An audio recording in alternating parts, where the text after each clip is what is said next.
reside in Sacramento, California. I am the creator of a series of Christian meditation and affirmation CDs and the developer of the award-winning website, thechristianmeditator.com. My Christian meditation ministry teaches believers how to experience the wonderful benefits of meditation in a way that completely honors God. Once again, ladies and gentlemen, welcome to the Tender Warrior Show, where we focus on issues that affect the African-American male population. I would like to welcome our guest all the way from Sacramento, California, Miss Rhonda Jones. Hello, Rhonda. How you doing? Hi, Jeff. I'm doing really well, and thank you for having me on the show. Well, it's a pleasure to have you. Let's jump right into it. What exactly is Christian meditation? Okay. Well, Jeff, when I talk to a group of Christians about biblical meditation, one of the first questions that I ask them is, what is the greatest battle of the believer, or anyone for that matter? And I say, well, Joyce Myers wrote a book about it, and the answer is, it's the battle of our mind. And if we look through the scriptures, we find that Jesus throughout scriptures tells us that we have to renew our minds and to bring our thoughts under the captivity of God and biblical principles and biblical truths. And so biblical meditation is really a tool that we can use to help to renew our minds, to quiet our minds, and to bring us in greater peace, joy, and intimacy with God. Now, you talked and explained to us what is meditation, but let me ask you, what are some of the benefits of Christian meditation? What are some of the benefits that we can look forward to? Many of us have heard about the physical benefits of meditation, which helps to relieve some of the symptoms of physical illness due to stress in our lives, but there's also some mental and spiritual benefits as well.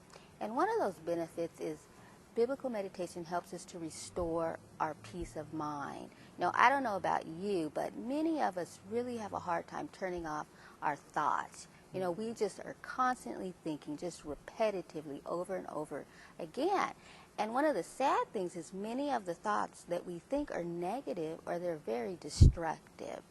And so one of the benefits is it helps us to bring stillness to our mind and teaches us how to take authority over our thoughts.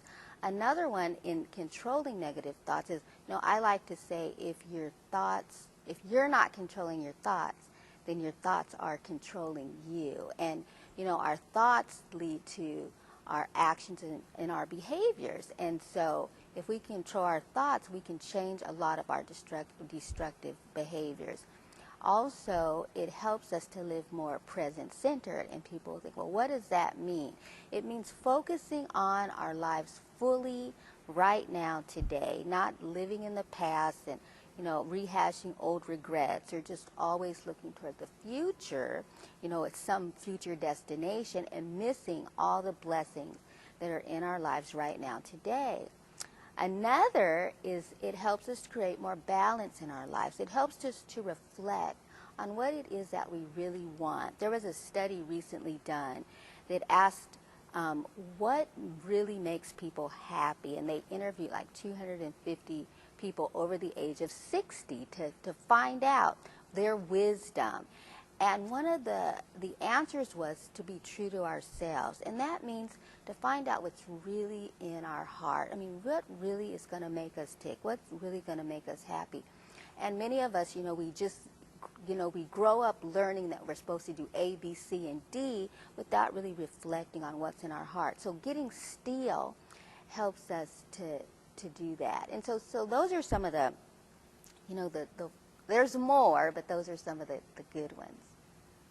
Now, Rhonda, let me ask you, is biblical meditation biblically based? I know one of my favorite scriptures is in Psalms 19:14, says, let the words of my mouth and the meditation of my heart be acceptable in thy sight, O Lord, my strength and my redeemer. So I don't know if I answered my own question, but is biblical meditation biblical? Jeff, there's many references to meditation in the Bible. In fact, if you were to read Psalms 119, you would see about 11 or more references to the word meditation, just in that particular passage alone. But some of my favorite scriptures are Joshua 1:8, which says to meditate on to meditate on God's word night and day so that we would have great success.